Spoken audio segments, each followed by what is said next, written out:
Muy buenos días, muchísimas gracias al señor Alastair Smith, CEO de la publicación Banana Link, una publicación especializada en el sector de banano, con un enfoque de social, con un enfoque de social sustentable, podríamos decirla, dentro del contexto de todo el escenario de noticias que trae este mundo dinámico que son la producción y exportación de banano. La publicación realizada por ustedes recientemente, señor Smith, con relación al pago del salario de los trabajadores agrícolas, ¿en qué se sustenta? ¿Tiene usted alguna información de primera mano del sector productor de banano que puede sustentar esa información? Coméntenos, por favor. Sí, los informes que recibimos de trabajadores que están diariamente en las fincas, sea en planta empacadora o en el campo. Por supuesto, no estoy hablando de todos los trabajadores ni todas las empresas, pero tenemos informes preocupantes en el sentido de que ellos cuentan que en el último año, 2 años, que hay una tendencia hacia abajo de salarios por la presión migratoria venezolana.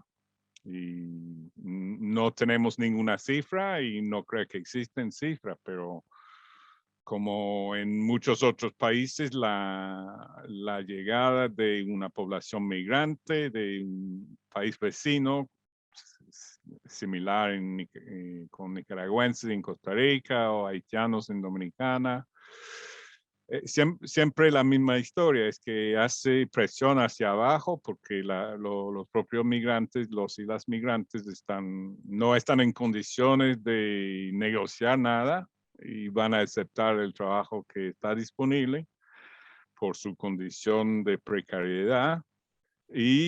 Pero lo que nos cuentan trabajadoras y trabajadores de Ecuador es que está teniendo un impacto negativo bastante dramático en los salarios en las fincas donde hay trabajadores venezolanos empleados, muy hacia abajo.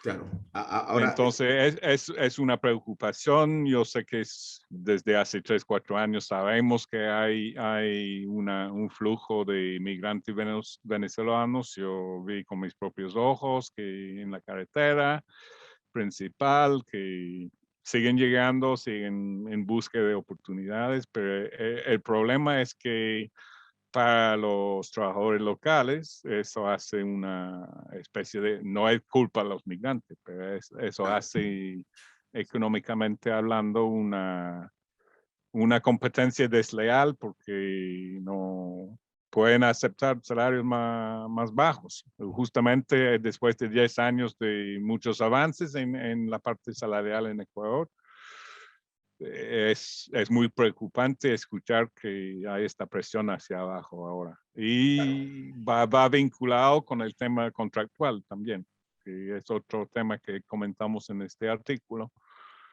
que la flexibilización de los contratos hace que hay cada vez menos trabajadores contratados con contratos permanentes. Y en vez de trabajar tal vez 4 o 5 días, están trabajando 2, 3 días, 3, 4 días. Y con esta amenaza en ciertos lugares, yo creo que es un poco localizado en ciertos territorios, con la presión hacia abajo de los salarios. Y bastante. Las cifras que escuchamos son muy preocupantes. bueno, yo le comento que hay algunos estudios realizados por instituciones muy importantes como el Global Forum, creo que ha señalado que Ecuador ha manejado un salario digno, especialmente en el sector banano, que es uno de los sectores más representativos. Y luego viene la Universidad de Davis, que fue contratada especialmente por una firma de productores, exportadores, bueno, ahora solamente se dedica a producir, porque anteriormente hacían las dos cosas, con el ánimo tal vez de sacar a la luz qué había sobre la parte subyacente respecto a esto del salario digno o el salario que se le paga al trabajador agrícola. El componente más fuerte de la producción de una caja de banano son los salarios. Aproximadamente corresponde entre el 57 y 63% del componente del costo. Es decir, Ecuador tiene una economía dolarizada. El sueldo básico en Ecuador, aproximadamente $400 es el sueldo básico. Pero un trabajador bananero, un trabajador agrícola, en labores como por ejemplo el enfunde, que es una labor muy estratégica y muy crucial, él gana sobre los $600 sin mayor problema. Ahora, debe haber, y tampoco se puede cambiar ni el selector, ni el infundador, tal vez el etiquetador, podría usted moverlo, pero lo que no puede mover son ciertos trabajadores que tienen que tener experticia, en que no puede equivocarse. El infundador. Cierta competencia, no puede. claro, y experiencia. El selector no puede moverlo porque ese significa que le va a dar la valoración a su productividad. Porque si se equivoca en la parte de seleccionar cuál es el hijo que debe continuar la generación de producción, va a significar menos cajas por hectárea año. De tal manera que este es importantísimo en la parte de selección. No, es una tarea vital, sí. Es vital, exactamente. Lo otro que en este contexto de la enfermedad del foque R4T, los finqueros, los dueños de plantaciones, tienen que ir capacitando al trabajador para la identificación del hongo foque R4T lo más tempranamente posible. Eso también va a ser muy vital, de tal manera que no van a poder en el futuro, si es que estaban acostumbrados a la movilidad del trabajador, lo van a tener que tratar de mantener por la experticia. Un buen ojo, un buen olfato hace la diferencia en una plantación de banano o en cualquier trabajo. El que tenga buen ojo, tenga buen olfato, realmente es representativo. No estoy poniendo en tela de juicio de que no haya de repente un ambiente propicio, como bien señala usted, el tema de la migración, que algunos se permitan tratar de contratar por ahí uno que otro para lo que le llaman el desmonte de la plantación, pero no para labores específicamente importantes y estratégicas. Lo uno. Lo otro es que yo no sé, Alastair, y no estamos hablando de algo fuera de lo común. Las famosas guerras que se dan en Gran Bretaña con la parte de los precios, con el manejo de los precios, estas guerras también van a escenarios como los de las plantaciones, en el que los países cada vez más directamente, estéril, y una buena parte de nuestro trabajo es intentar convencer a estos compradores con todo su poder de compra, y que no es igual al poder de venta a un gran grupo de productores o a un gran productor. No se puede comparar. Ellos tienen el poder, los compradores, y tienen que entender que si hacen competencia entre ellos en el precio al consumidor, eso tiene y por consecuencia ofrecen precios más bajos a la caja en sus contratos anuales, que eso tiene un impacto directo. Y si hay productores buscando reducir costos laborales, beneficios sociales, tiene que ver con esta presión. Es lo que estamos totalmente claros de eso, y por eso la otra noticia que tratamos ayer, que pusimos a conocer, es que el comprador más grande del mercado británico, que es uno de los más destruidos en términos de valor, con los precios al consumidor más bajos, más bajos que Alemania. En el más gran comprador, venimos trabajando con ellos para que entiendan toda la complejidad y toda la importancia del precio que dan. Pero se comprometieron ayer en garantizar a partir de 2022, pagando más, un salario digno. Y en el caso de Ecuador, en el caso de sus proveedores, no voy a nombrar los nombres de las empresas, pero ellos a través de auditorías, etcétera, saben de que están muy cerca y si no por encima del salario digno. ¿Ok? Claro, El salario digno que ellos aceptan. claro. Pero eso no quiere decir que fuera de estas cadenas donde hay un comprador un poco más responsable, que ahora pone plata diciendo que estamos dispuestos a apoyar el esfuerzo del productor en cuanto a seguir apoyando trabajadores con mejores salarios, sea a través de la negociación o directamente. El tema, y en otros países, por supuesto, hay brechas, hay brechas significativas, pero, y no significa tampoco que en otras empresas ecuatorianas no hay brechas. Y yo creo que lo que vimos pasando en los últimos 2-3 años, por eso digo que estamos preocupados, que hay una tendencia por esta presión del mercado, tiene que ver directamente con esta presión del mercado hacia abajo. Y no estamos diciendo que es en todas las empresas ni en todos los sectores, pero el tema es cómo la industria colectivamente hablando puede arrestar esta tendencia. Claro, Lo cierto es que han hecho llamados cada vez más claros a los compradores para decir que no puede seguir así, hay otros costos que están subiendo. El flete marítimo, todo el mundo sabe que está subiendo.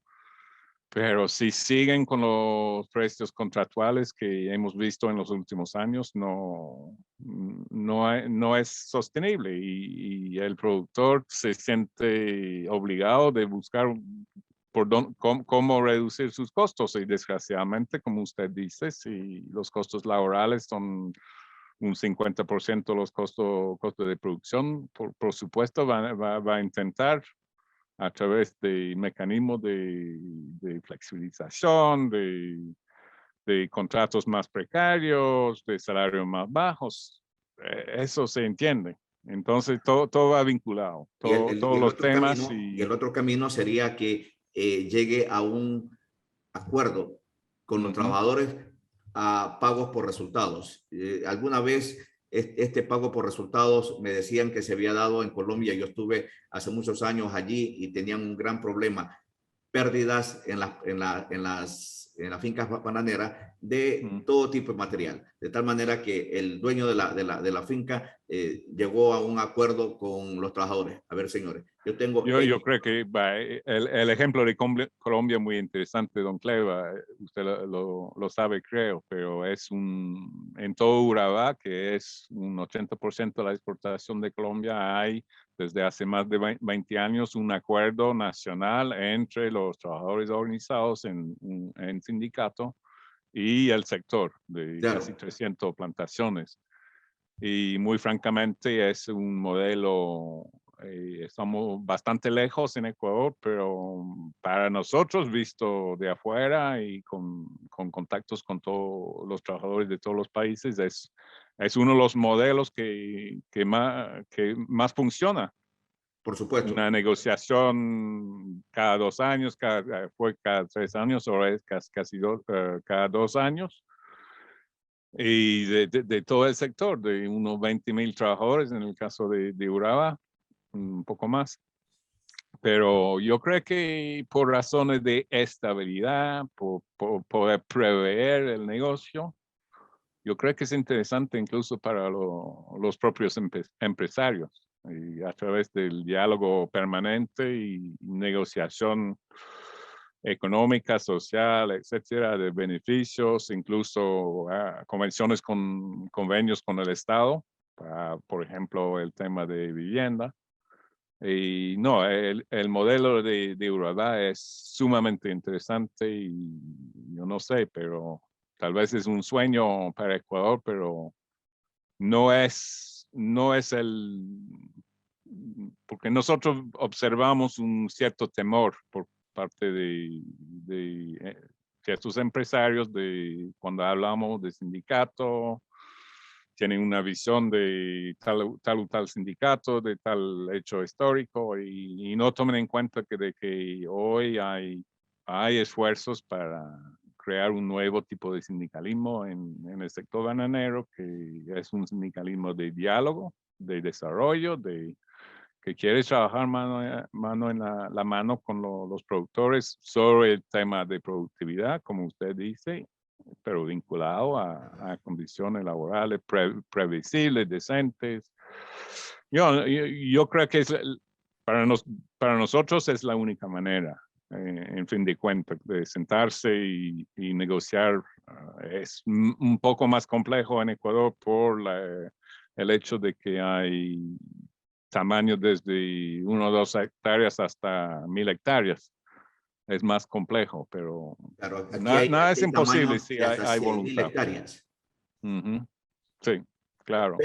Pero podría ser mucho más fácil negociar con los trabajadores de 100.000 hectáreas porque usted puede incorporar, sin que la ley lo obligue, puede incorporar ciertos beneficios, como por ejemplo una asistencia médica. Puede incorporarlo porque su capacidad le permite, o puede asegurar una educación para determinados hijos de los trabajadores. Becas que podrían ser como parte, que al final del día pueden presentar ante cualquier certificadora como resultados positivos de ese diálogo, sin haber llegado posiblemente a ser obligado a través de un contrato de sindicalización. O sea, hay algunos ejemplos que podrían darse, sin embargo, la estandarización, es decir, lo ideal es que se llegue a tener un marco regulatorio dentro de una negociación sindicalizada.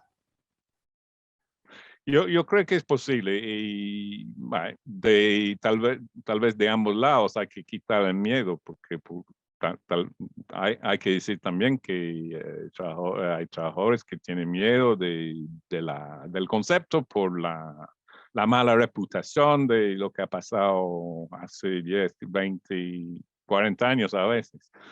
Pero una visión moderna de un sindicalismo que está ahí para dialogar, para negociar, para capacitar, para aumentar el nivel de desarrollo humano y trabajar mano en la mano con las gerencias de las empresas y la pequeña finca también, igual. Yo creo que es factible y el modelo de Urabá es algo muy interesante a pesar de todo lo que estamos diciendo sobre la presión hacia abajo de los precios del mercado. A pesar de todo eso, sigue fructificando esta buena relación industrial con previsibilidad y para el negocio y para los propios trabajadores. Claro, yo creo que es un modelo que Ecuador tendría que estudiar un poco más y con mucho gusto. Claro, Alastair, y sería una gran fuerza porque cuando hablamos de Ecuador, estamos hablando de una plaza de trabajo de 200.000 obreros. No, es enorme.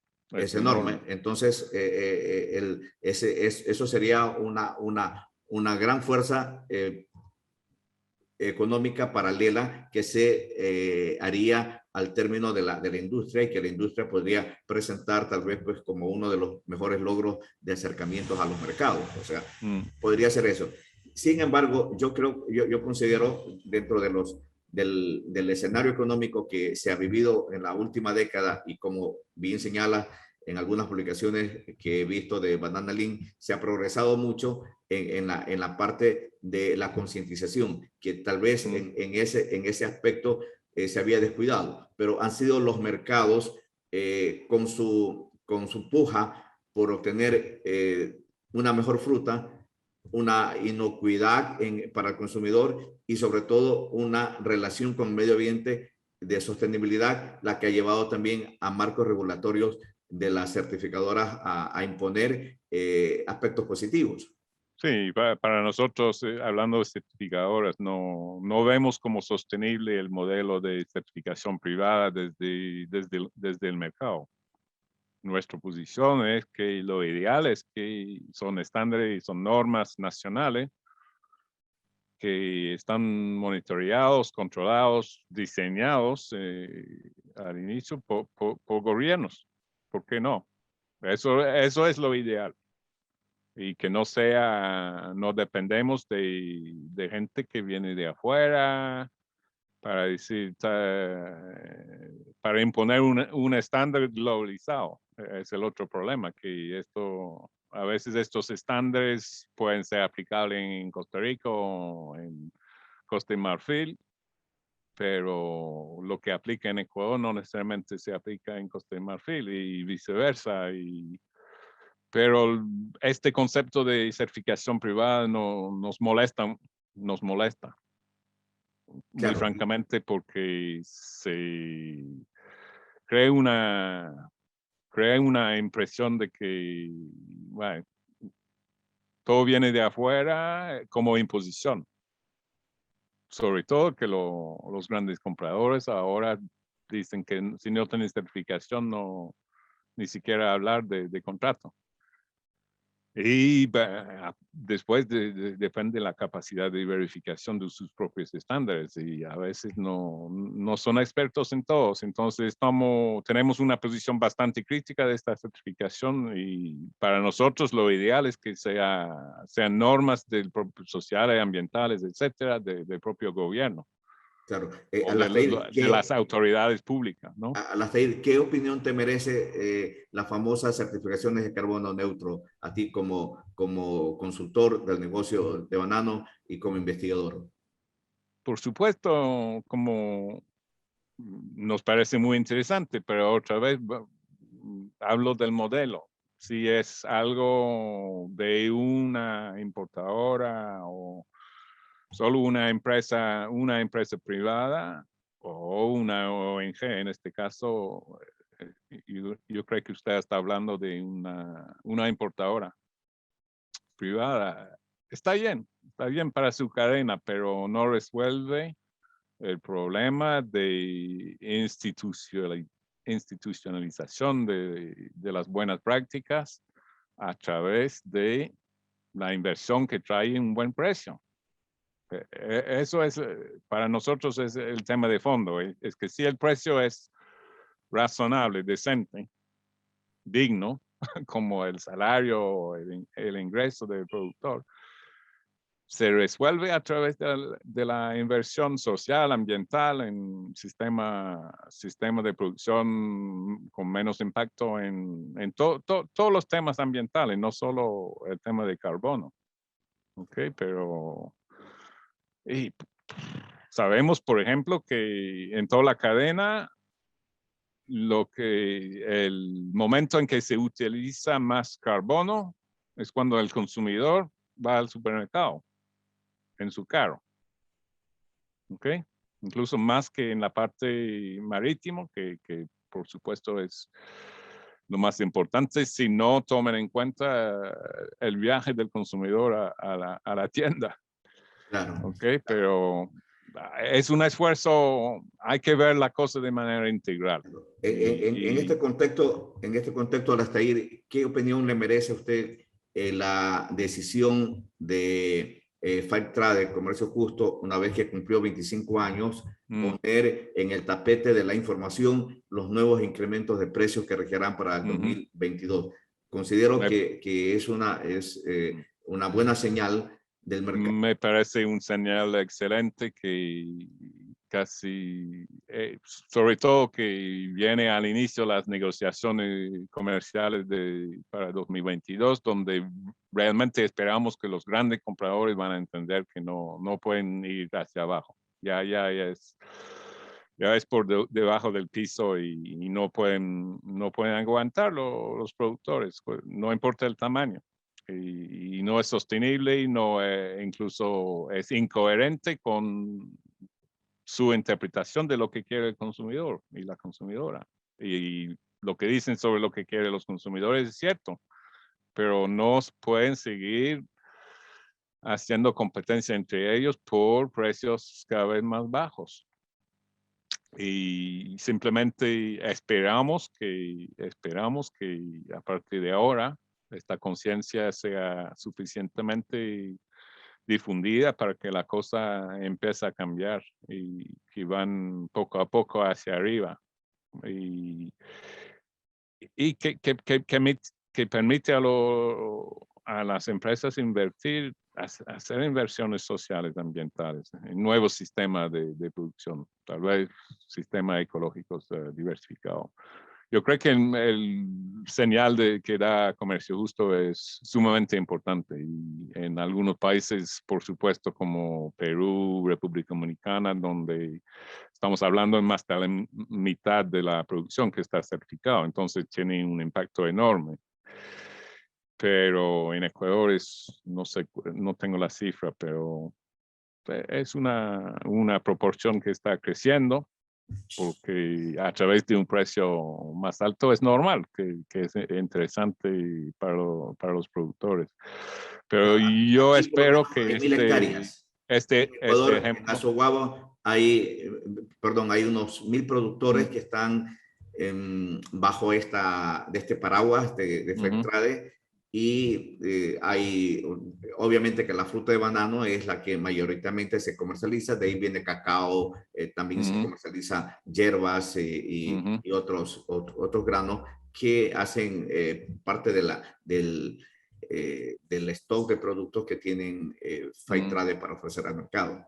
Sí, no, yo creo que el Comercio Justo está en el buen camino y está mostrando el ejemplo y que poco a poco esta conciencia se está difundiendo. El problema sigue siendo que dentro de las grandes empresas de cadenas de distribución en Europa, en América del Norte, hay una hay dos cerebros, un cerebro comercial y un cerebro, vamos a decir, ético, social, ambiental, que está consciente de toda la problemática, que sabe que hay regulación que está siendo preparado en este sentido, pero los dos cerebros no están funcionando como uno solo. En algunas empresas, como ejemplo de Tesco, ahora el cerebro funciona un poco mejor, los dos juntos. En Pero otras, mientras cada uno que está hablando ambos por lo mismo. los comerciales quieren un precio más bajo y están a veces remunerados en función de lograr un precio más bajo, ese es otro problema. Y que otra gente en la empresa busca que no hay violaciones ni sociales ni ambientales en todas sus cadenas. Hay una incoherencia, una tensión dentro de estas mismas empresas que no se ha resuelto. Pero poco a poco tenemos que ver que los dos cerebros funcionan en un solo, que lo que son sus aspiraciones en el campo social y ambiental, Claro. están coherentes con el precio que están pagando. Claro. Y para el consumidor sí significa muy poco centavos de dólar más al kilo. Claro. Muy poco. La relación de ustedes de Banana Lean con los sindicatos, ¿cómo está? ¿En qué nivel de acercamiento o de apoyo que ustedes puedan brindarle tanto en la parte de asistencia legal de asistencia comercial, porque obviamente... Asistencia legal no tenemos esta capacidad, no apoyamos en sus esfuerzos de fortalecimiento institucional, capacidad a dialogar, y apoyamos principalmente a través de la capacitación o recursos para que ellos hacen su propio programa de capacitación. Y yo creo que por la primera vez en Ecuador hay una federación sindical en el sector bananero que tiene una nueva visión, que tiene una visión responsable, que busca justamente el diálogo. Busca el diálogo social poco a poco, ganando confianza con las empresas, que ya tiene convención colectiva en el caso de un grupo de fincas de Dole, por ejemplo, en Los Ríos. Entonces, demuestran que es posible ser aliados del negocio y con condiciones sociales decentes. Y yo creo que es el gran desafío. Nosotros apoyamos en lo que podemos. Estamos trabajando con el gobierno, con la cooperación alemana, discutiendo un programa de capacitación, incluso con productores. Y justamente si hay productores de empresas que están escuchando, que están interesados en construir la confianza con esta Federación Sindical Nacional, con mucho gusto yo puedo decir, no soy representante de ellos, pero yo sé que están muy anuentes a sentarse para crear relaciones de confianza y discutir todos estos temas. Claro, Y están conscientes de temas de mercado, tienen conocimiento de mercado internacional también. Claro, la ONG GIS, creo, de Alemania es la que está trabajando mucho en esta parte. Es la cooperación del gobierno alemán, sí. Sí, es la cooperación del gobierno alemán. Sí hemos tenido acercamientos en conversaciones. Bueno, interesante, Alastair, y me gustaría aprovechar también para dejar sentado esta necesidad de diálogo que podemos mantener con este medio de comunicación que representa a productores y comercializadores. En mi opinión, es indisoluble el maridaje productores-exportadores, de tal manera que lo que queda es que haya un buen ambiente de relación de trabajo compartido, y en eso pues tanto Banana Link como Banana Export hacemos lo que podemos, lo que tenemos a nuestro alcance, que es en la parte comunicacional. Lo dejo con sus últimos comentarios. Muchísimas gracias, don Cleva. Muchas gracias.